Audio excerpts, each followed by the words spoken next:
Sound, On. lighting, On. kamera. Stand by.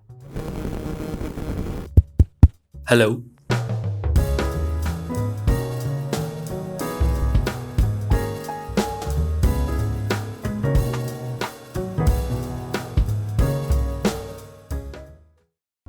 Halo Sobat Jokpro, kembali lagi bersama gue Timothy Vantriono, Sekjen Jokpro 2024 dalam Pojok Pro, Podcast Jokpro. Nah, di episode kali ini gue akan berbincang dengan seorang tokoh yang sangat spesial. Sebuah kehormatan bagi saya bisa berbincang dengan beliau. Sosok fenomenal yang dikenal sebagai pencipta patung yang ikonik di GWK, di Garuda Wisnu Kencana. Yang karya-karyanya juga sangat fenomenal. Di antaranya monumen yang dibangun tahun 1996 di Surabaya.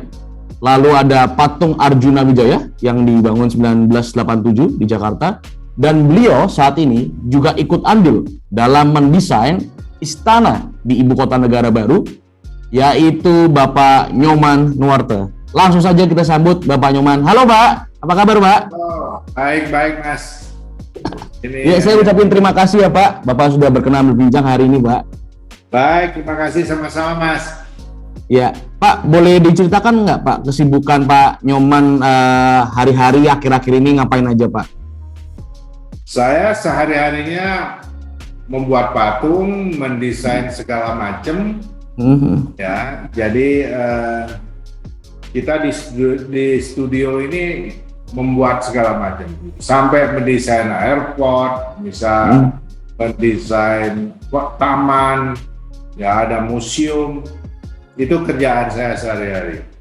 Iya. Nah, boleh di-sharing nggak Pak? Studionya di Bandung, alamatnya di mana Pak? Nah, itu kalau ke Bandung mampir di Nuart Sculpture Park. Nuart Sculpture Park itu di daerah kalau kita masuk tol, baru bayar tol Pastur itu langsung belok kiri, dari sana cuma 1,5 kilo sudah nyampe Nuart itu ya dekat sekali. Iya. Nah, tadi kan Pak Nyoman sudah sedikit ceritakan Pak Nyoman bikin desain airport juga, lalu bikin desain museum ya Pak ya. Nah, boleh di-sharing nggak Pak, airport apa saja yang sudah pernah Pak Nyoman coba desain, lalu museum gitu? Oke, boleh saya ini tayangkan videonya? Boleh Pak, silakan Pak. Ya, oke. Saya minta share ini dulu ya. Boleh. Screen.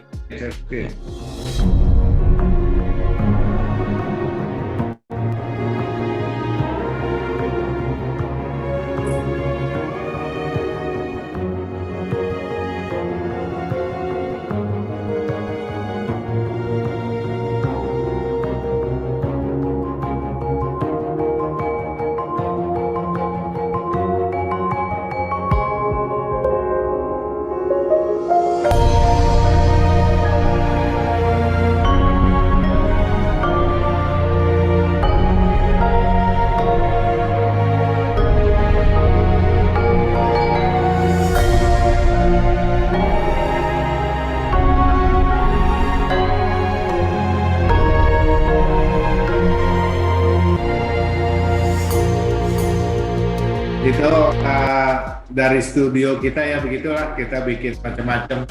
Kita lebih banyak proyek kita propose project gitu, bisa ke swasta, bisa ke pemerintah, bisa ke mana saja lah gitu ya.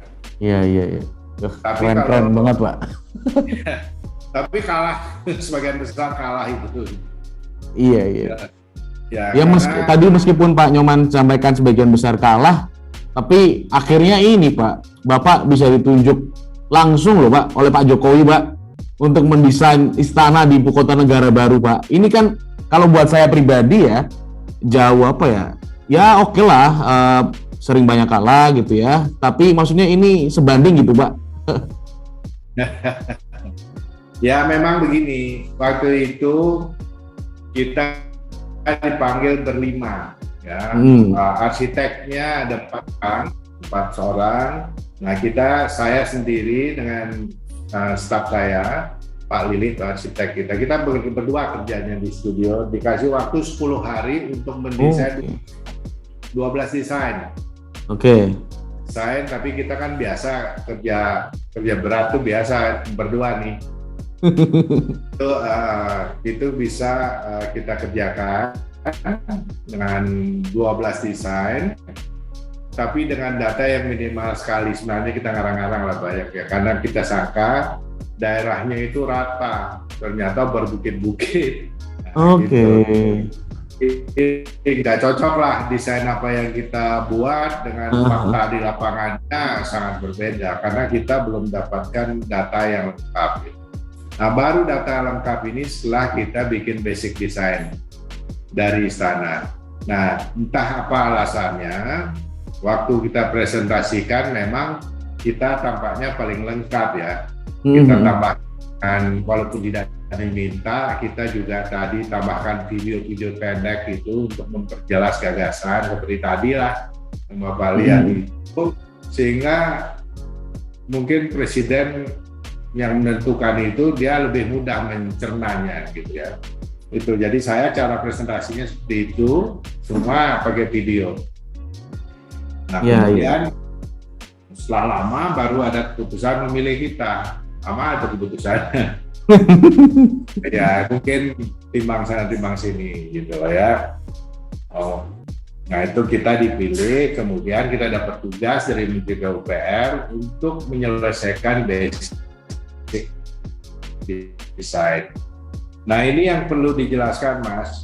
Jadi ada yang menyebut saya melanggar undang-undang arsitek gitu ya. Jadi begini, kalau basic design, namanya basic design, ide dasar, Mas sendiri boleh ikutan. Ibu-ibu yang masak, kalau dia punya ide boleh ikut. Nggak ada undang-undangnya, dan tidak boleh ada yang membatasi kreativitas. Ingat tuh, kalau ada undang-undang yang membatasi kreativitas, itu undang-undang yang salah. Sudah pasti standar HAM, tidak cocok lagi zamannya. Itu harus dihilangkan ya, kalau betul begitu. Nah ini kan saya tuduhannya melanggar undang-undang lah, melanggar apa. Padahal ini basic design yang kemudian nanti DID-nya akan dibuat peserta tender, bukan saya. Pemenang, karena ini basic design and build. Nanti yang ditentukan oleh ahli konstruksi segala macam. Kita sekarang buat. Yang terlibat sekarang ini untuk basic design sudah sebenarnya cukup detail kita buat ya, konstruksi seperti apa, bahannya seperti apa, kita buat itu. Terus masalah green design sudah kita pikir. Nah ini juga perlu disadari, jangan berpikir sesederhana mungkin, sesederhana itu ya, banyak yang mikir green design. Ya coba saya tanya yang mana yang nggak masuk. Sudah dites itu, yang namanya Garuda itu sudah kita tes, yang itu dituduh sebagai suatu bangunan yang tidak akan green gitu ya. Nah ini bahannya itu kita pakai tembaga. Tembaga adalah bahan yang sudah dibuktikan. Banyak gereja, masjid yang memakai tembaga karena tidak perlu dirawat. Dia akan melapisi dirinya, si tembaga itu yang namanya patina, dengan warna hijau itu sebenarnya oksidasi dengan alamnya. Nah, oksidasi inilah yang sebenarnya memproteksi tembaga itu. Makanya bisa bertahan, ada yang sampai beratus-ratus tahun itu ya, bertahan. Kedua, dia tidak bisa ditumbuhi alge, lumut. Karena dia anti itu. Coba aja dites kalau kita punya potongan tembaga, taruh di kolam, dan itu berapa senti di pinggir itu nggak akan hidup lumut itu.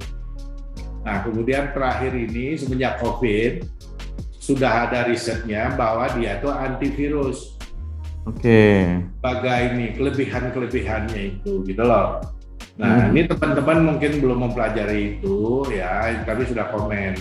Kedua, teknologi yang kita terapkan di dalam bentuk Garuda tadi itu teknologi yang kita temukan tahun 91.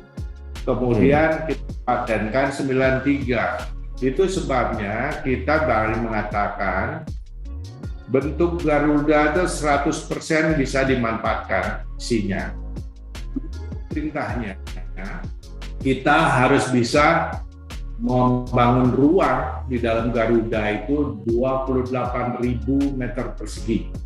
Ada di kantor-kantor, banyak kantor, ya salah satunya Setpres, sehingga memerlukan segitu. Karena memang yang terlibat di kawasan istana itu ada 1.400 orang, besar sekali. Nah, tapi terakhir ada pemikiran lain, mungkin akhirnya Setpres dikeluarkan punya gedung sendiri, Stafsus punya gedung sendiri. Nah itu dikeluarkan sehingga di Garuda itu diperlukan cuma 8.000. Sayap kiri kanannya itu kita akan pakai taman yang masuk ke dalam ruangan, sehingga karena itu angin bisa masuk cross ventilasi begitu kan nyaman, jadinya dia bawa atap tapi dia cross ventilasi. Presiden juga pengennya ada keunikan di situ, kalau suatu saat pengen rapat bicara ya itu bisa di taman di dalam sayap itu. Jadi kita tidak pakai AC di sana ya, karena udaranya bisa bergerak. Karena begini, udara itu bisa bergerak karena ada perbedaan tekanan antara panas tembaga dan panas di luar itu akan berbeda, itu akan mengalirkan udara. Nah itu teorinya. Dan memang kita sudah tes yang namanya apa tuh? Kita tes mengenai greennya ini ya memenuhi syarat atau enggak. Nah hasil tesnya dari ahli itu melebihi gedung-gedung yang ada di Jakarta yang sudah mendapat sertifikat hijau itu. Jadi jangan dianggap remeh bahwa kita dalam jauh berpikir seperti itu. Kan banyak yang menyepelekan kita. Nah, masalah kontribusi. Kalau menurut saya, kita pernah mengerjakan konstruksi yang begitu rumit, GWK itu. Itu pengalaman yang luar biasa pada sejarah saya sebagai seniman ya. Tinggi itu 121 meter, di permukaan laut 271, beratnya patung itu 3.000 ton. Iya, angin di Bali itu cukup keras, bisa tadi itu sampai pernah 70 knot katanya, rata-rata 40 knot pada bulan-bulan ini nih ya, Januari. Jadi kita harus perlu strukturnya harus tahan angin, jangan-jangan si Garuda itu terbang nanti itu kena angin ya kan. Nah, ini beratnya juga harus diperhitungkan dan sebagainya. Nah ini lahirlah teknologi yang saya pakai itu mempermudah orang menghitung, ahli-ahli itu bukan saya yang menghitung, tapi konsep cara-cara untuk bisa mudah menghitungnya, karena kami memberikan outline dari kulit patung itu secara detail. Dari situlah gampang mereka menghitungnya sampai luasannya segala macam. Ya, batasan-batasan konstruksinya bisa didapat dari penemuan kita itu. Nah ini teman-teman kita ini barangkali yang protes belum paham siapa sebenarnya saya. Mungkin belum lahir ke anak-anak itu ya. Saya sudah menemukan teori itu. Komputer itu masih primitif pada saat itu, belum ada yang cepat. Tapi kita sudah menemukan itu dengan lahirnya AutoCAD pada saat itu ya. Kita memadukan itu.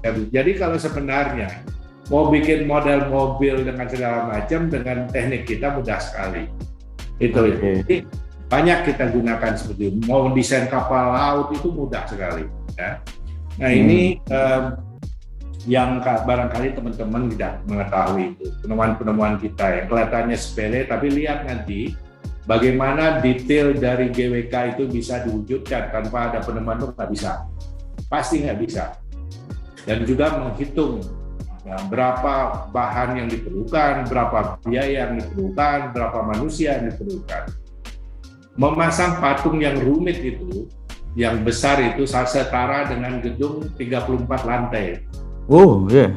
Ya, itu tidak memerlukan sama sekali stagger atau scaffolding, sama sekali, karena kepresisiannya. Nah sebenarnya ada filmnya, kapan-kapan kita bisa lihat itu filmnya bagaimana persisinya.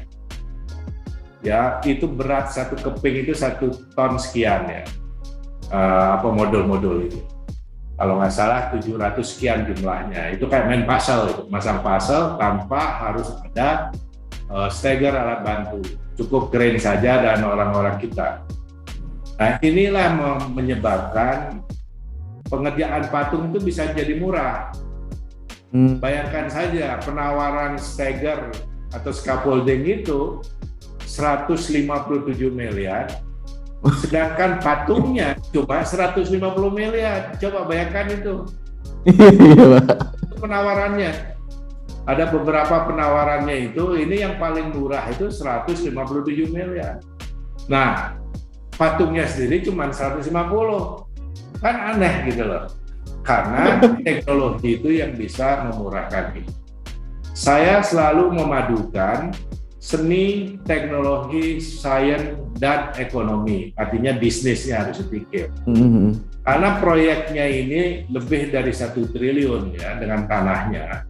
Jadi kita harus menghitung secara smart dengan bisnis plan yang baik, yang bagus, yang tidak dibuat. Karena saya yang membiayai awalnya itu. Akhirnya karena krisis, kita tidak kehabisan uang, kita minjem uang tidak berani lagi, takut. Sudah tua, akhirnya saya jual supaya patung itu selesai. Begitu. Jadi saya sekarang tidak ikut punya. Nah, yang penting itu barangnya ada dan kemudian jadi ikon. Gitu. Nah, ini istana, kembali ke istana. Jadi kita hanya bertugas menyelesaikan basic design. Dan kalau di patung itu ide dasar, istilah saya itu. Ya, ide dasar, kemudian nanti kita pelajari, bisa kadang-kadang berubah sampai 5 kali, kadang-kadang 4 kali, gimana puasnya 3 dimensi kan. Nah, kalau orang-orang itu saking malasnya barangkali untuk berubah sedikit, kok berubah kan begitu. Buat kita 5 kali, 4 kali berubah itu biasa. Dan itu dalam bentuk 3 dimensi, bukan dalam gambar loh. Kalau dalam gambar kan murah, ini 3 dimensi. Bayangkan itu yang ini istana ini gedenya 4 meter loh. Dan itu kita bisa rubah-rubah untuk mendapatkan bentuk yang paling tapi ide dasarnya sudah ada, yaitu Garuda itu. Nah ini cara kerja kami yang tidak sama dengan cara kerja arsitek. Kalau kita dibanding-bandingkan begitu, itu beda dan nggak bisa. Jadi arsitek di kita ini harus bisa membentuk. Karena kita mulai dari sketsa, kemudian kita buat bentuknya, kita pelajari strukturnya, kemungkinan-kemungkinan yang jadi hasilnya terakhir, walaupun namanya basic design, itu bisa dilaksanakan, bisa dibangun, bisa gitu. Dan kita sudah buktikan bukan satu. Jalan Stepa Jayamahe itu pertama kali tahun 91 ya. Terus kemudian GWK bisa persis kita selesaikan dengan bentuk yang modelnya 3 meter itu persis saja. Iya. Nah itu kalau tidak ada teknologi, bagaimana kita berani kontrak? Nanti tiba-tiba bentuknya beda, kita dikomplain nggak dibayar, mampus kita kan? Iya.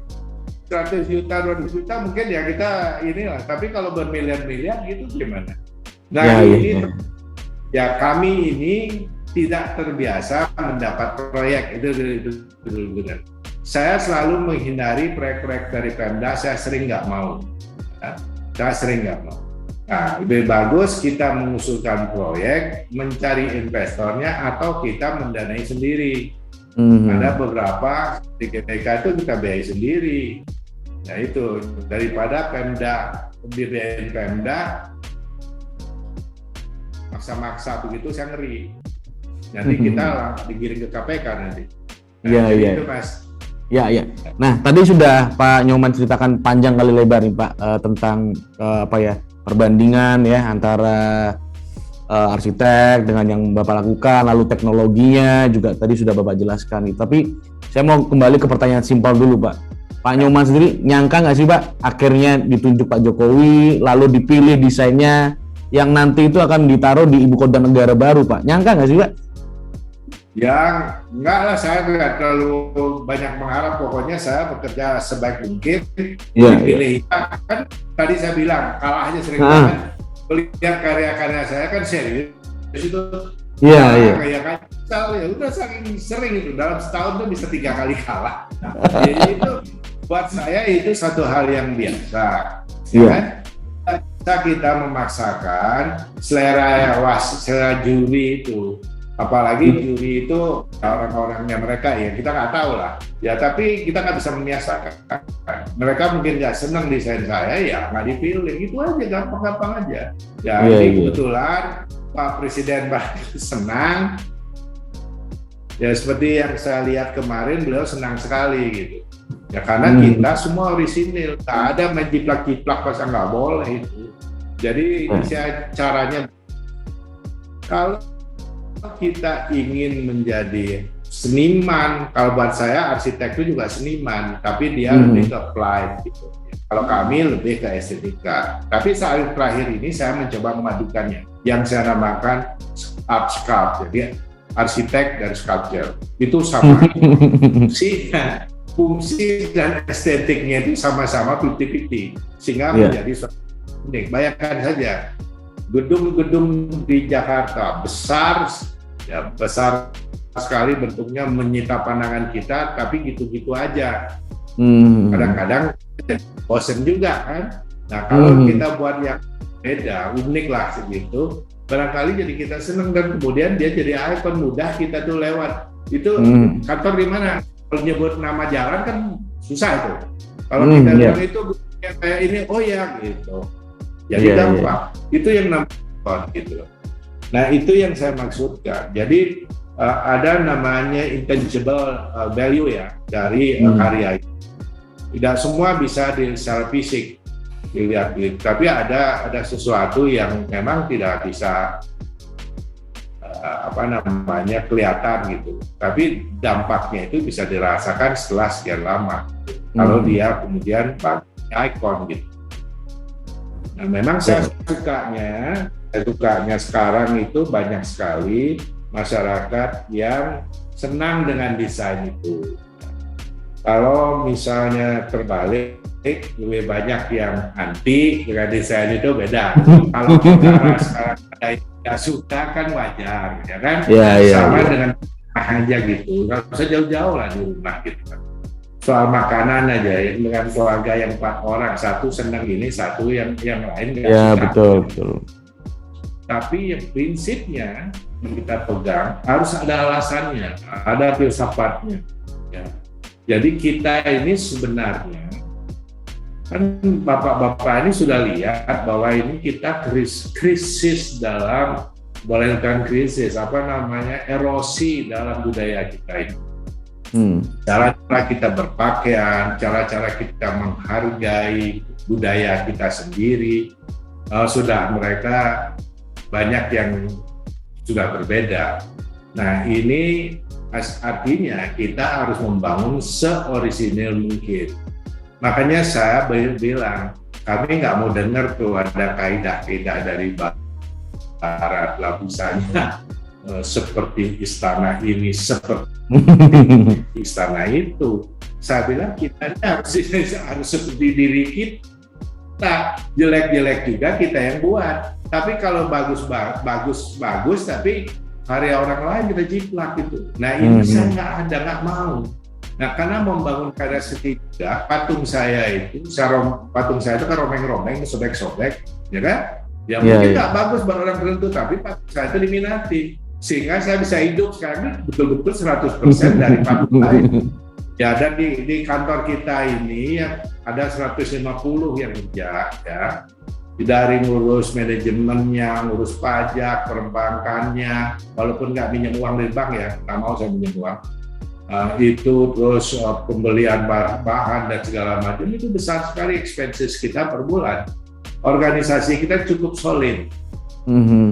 Ya itu, jadi kita menyiapkan diri seperti itu. Dan 2, kita ini membuat proyek. Baru kali ini kita dapat kerjaan basic design, baru kali ini. Ya. Baru kali ini. Kenapa saya berani ngerjakan basic design? Karena saya tahu ada undang-undang arsitek yang saya mungkin tidak bisa penuhi. Ya, saya nggak bilang, udah sampai basic design aja. Gitu ceritanya Mas. Jadi saya tahu diri lah. Gitu. Tapi ada yang baru saya lihat baca di Kompas yang nyerang undang-undang seolah-olah saya baca undang-undang itu belum pernah ada larangan orang bikin basic design. Makanya ibu-ibu yang jual lotek juga kalau dia bisa bikin sketch nggak ada larangan, ya kan? Nanti pelaksanaan kurang lebih gitu Mas. Ya. Ini yang saya penasaran juga nih Pak Nyoman. Tadi Pak Nyoman sudah sebut filsafat ya. Filsafat itu kan erat dengan kaitannya filosofi Pak. Nah boleh nggak Pak dibagikan apa sih filosofi atau landasan filosofinya dari desain yang Pak Nyoman bikin Pak? Mungkin dari landasan historical atau apa mungkin? Baik.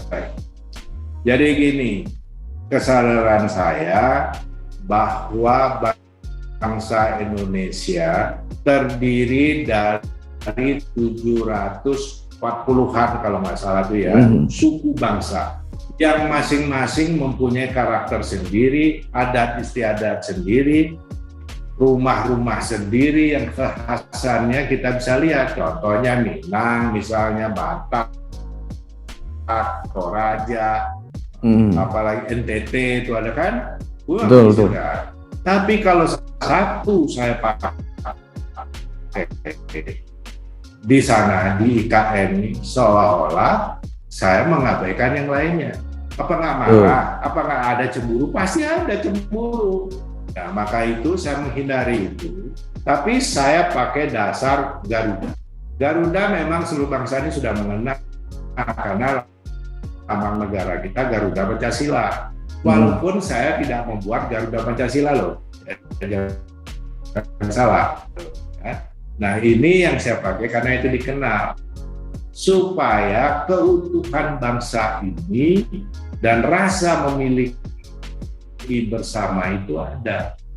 Tidak, saya menghindari ciri-ciri khas dari suku-suku. Kalau di dalam nanti interiornya bisa macam-macam itu kan banyak sekali. Itu bisa aja ada tekstil spesial dan apa.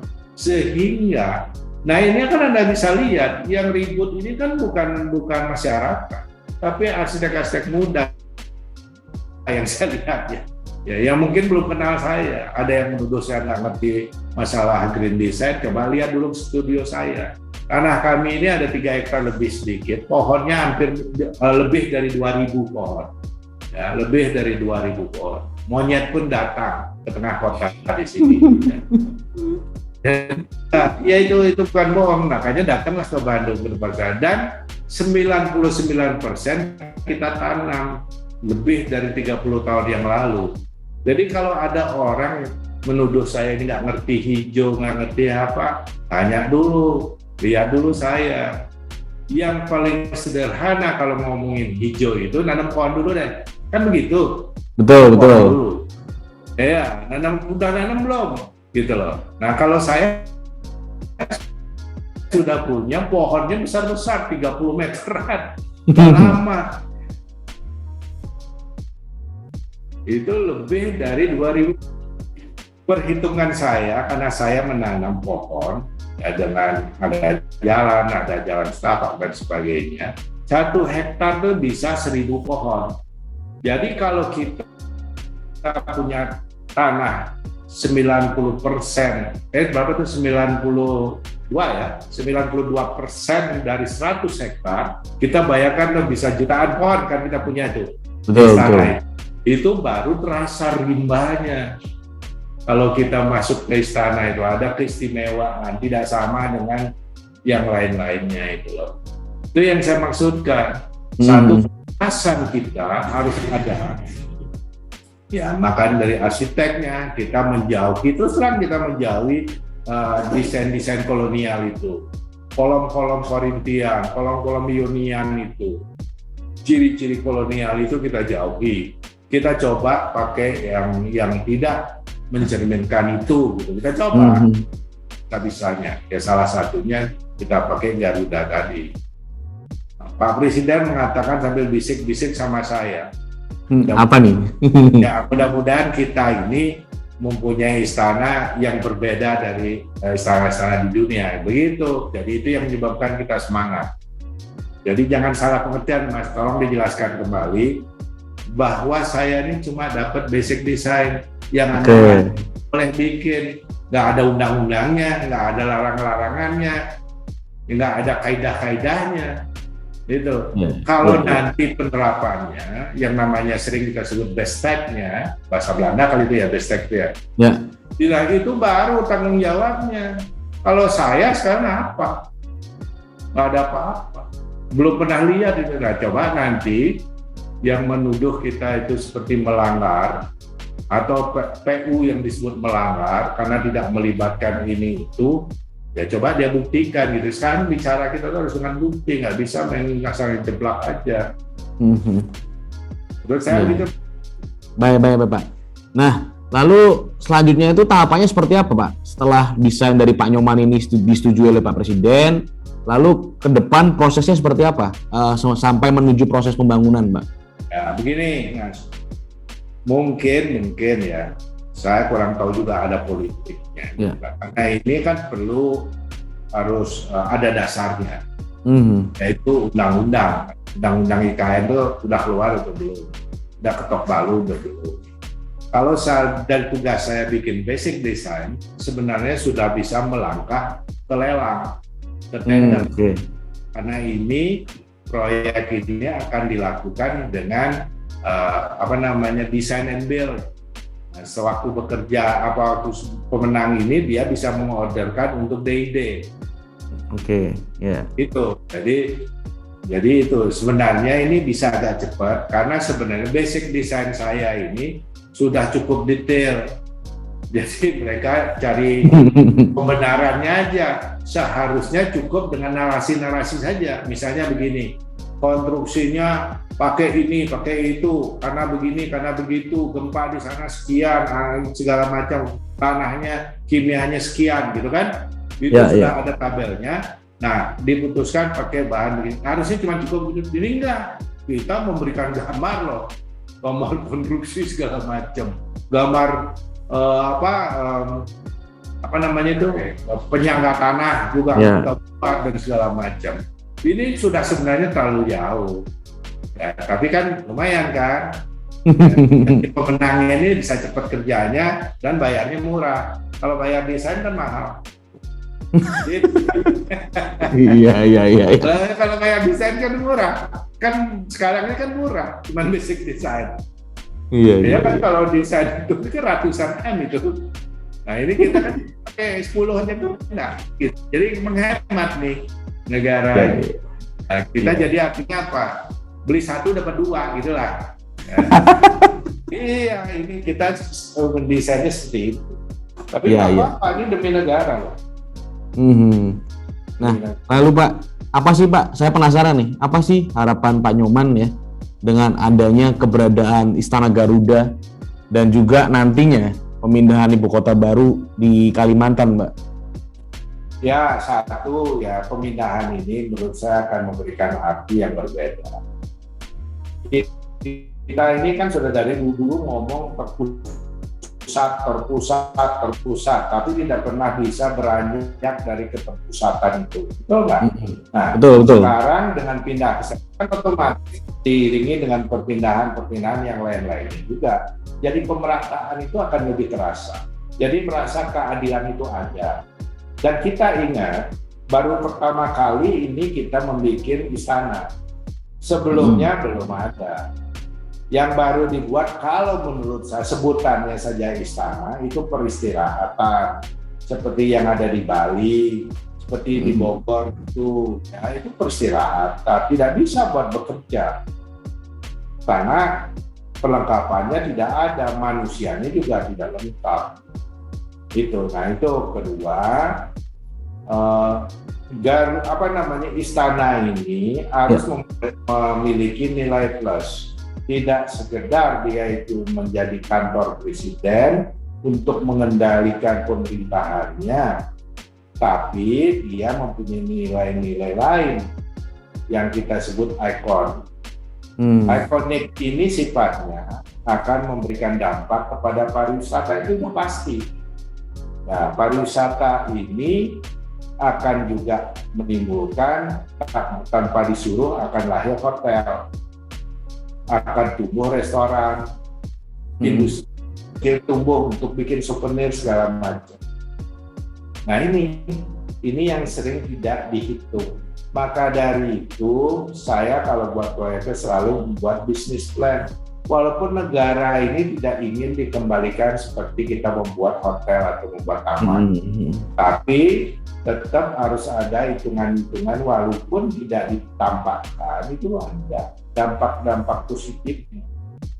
Nanti penerbangan akan utama, airport mungkin harus diperbesar, ya kan?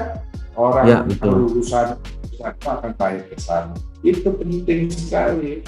Jangan sebuah lekan di Jakarta. Jakarta udahlah buat perdagangan misalnya, kan itu udah kabur di situ. Apalagi. Nah, ini kita sekarang memberikan bagian kepada teman-teman kita yang ada di Kalimantan. Jadi bisa dibayangkan nanti tumbuh di sana. Nah, contoh sederhana. Dulu saya bikin GWK ditentang habis oleh orang Bali. Tentang maki-maki setiap hari di koran itu bikin keluarga saya stres. Dimaki kasar sekali. Ya. Pernah mau diancam dibunuh segala itu. Ya itu sudah begitu. Karena ya itu ketidakpahaman. Saya dianggap melawan tata krama Bali. Saya bilang apa yang saya lawan? Nah, karena saya membuat GWK itu di selatan, harusnya di utara. Nah, ini bahasa utara selatan ini berbeda Mas dengan mata angin ya. Sebenarnya yang dimaksud utara di sana tinggi. Nah, di utara itu banyak gunung-gunung tinggi, seharusnya di situ, gitu loh. Jadi orang Buleleng ikut gunung itu di selatan itu di utara. Itu aja sudah kadang membohongi diri sendiri kan. Supaya menghormati. Itu kan penghormatan. Makanya saya berargumentasi loh, kenapa tidak kita buat setinggi-tingginya yang kita mampu. Makanya kita dari atas laut itu mencapai ketinggian 271. Akhirnya sekarang semua mendukung. Jadi membuat sesuatu yang baru tidak mudah. Harus mentalnya harus juga kuat. Wah, kalau saya sudah biasa ngadepi teror macam-macam itu ya. Orang marah-marah segala macam. Tapi mari kita berargumentasi, setelah kita jelaskan dengan baik, setelah kita buktikan. Itu GWK itu dulu waktu kita 30 tahun yang lalu, kita buat bisnis plan. Kalau bisa itu baru bagus itu kalau dapat kunjungan 5.000 kan. 5.000 orang.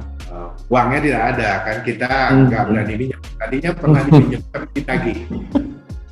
Tagih dengan waduh, udahlah pokoknya pemerintah bukannya mempermudah kita, tapi malah mempersulit. Di masa krisis itu kita ditagih harus mengembalikan dengan bunga komersial, padahal dulu nggak begitu perjanjiannya. Akhirnya kita sampai ngurus pengadilan tuh bolak-balik ke pengadilan sampai ke Mahkamah Agung. Setelah dinyatakan kita benar, baru saya mau bayar. Kalau enggak nanti takut buntutnya kan. Iya, nah itu jadi pemerintah sama sekali itu tidak jadi membantu, malah mempersulit kita pada saat itu. Iya. Nah, itu tantangannya, itu sejarahnya. Ya kalau ini kan proyek negara, ya kan? Saya dapat beda kalau proyek kita, tapi disangkanya itu proyek negara, makanya saya dihakimi sama orang, dipanggil DPR, dimaki-maki.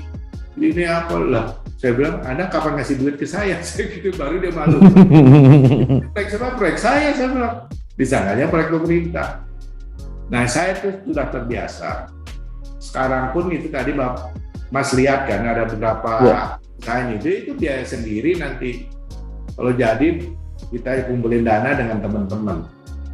Ya, gitu. Jadi cara saya begitu. Nah, ini banyak teman-teman yang tidak mengerti cara hidup saya, disangkanya saya dapat proyek gitu ya. Contoh lagi, itu yang patung di Jakarta, patung kuda atau Arjuna Wijaya itu patung saya. Iya. Bukan DKI. Saya cari uangnya sendiri.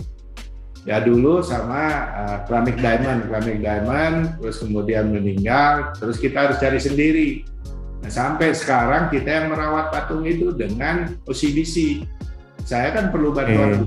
Nah, gitu caranya. Jadi kita tidak memberatkan DKI. Ya, Jadi kan salah orang nyangka saya dapat proyek dari DKI, salah. Aku nyumbang DKI. Jadi supaya tahu aja. Jadi begitu, kayak GWK itu juga begitu. Hampir semua proyek saya seperti itu. Ya. Jadi cara-caranya seperti itu. Makanya kemarin juga saya katakan kepada Bapak Presiden, Pak Presiden, kalau ini kemungkinan nanti kurang dananya untuk Garuda, apa nggak baik kita ini cari dana sendiri nih? Ya kan, semangat dari masyarakat. Saya kira bisa, karena kolektor saya kan cukup banyak tuh. Iya, iya. Ayo cuma bikin modelnya kita nanti ini bikin lelang, kita jual, lumayan kan. Jadi ada rakyat campur. Saya kasih dia bilang ya nanti kita pikir. Ya tapi saya lihat di luar negeri orang begitu caranya kan, batanya dilelang ya kan. Satu bata harganya sekian. Saya pernah beli apa itu di luar negeri untuk membangun apa gitu. Ini malah bagus, jadi rakyat merasa ikut walaupun kecil, walaupun sedikit, ikut gitu. Nah, itu membangun rasa nasionalismenya juga. Itu Mas. Ya, yang terakhir ini Pak, ada nggak sih pesan dari Pak Nyoman untuk untuk pemerintah agar semua rencana pemindahan ibu kota negara ini dapat berjalan dengan baik Pak? Karena ini kan basic desainnya kan dari Pak Nyoman nih. Pasti Pak Nyoman kan juga pengen supaya ini bisa terrealisasi atau tereksekusi. Monggo Pak. Jadi begini teman-teman, para politikus, bangsa ini yang cinta dengan negara ya. Kali ini saya ini tidak berpolitik ya. Kali ini kita harus mendukung sesuatu keinginan yang positif, yang baik.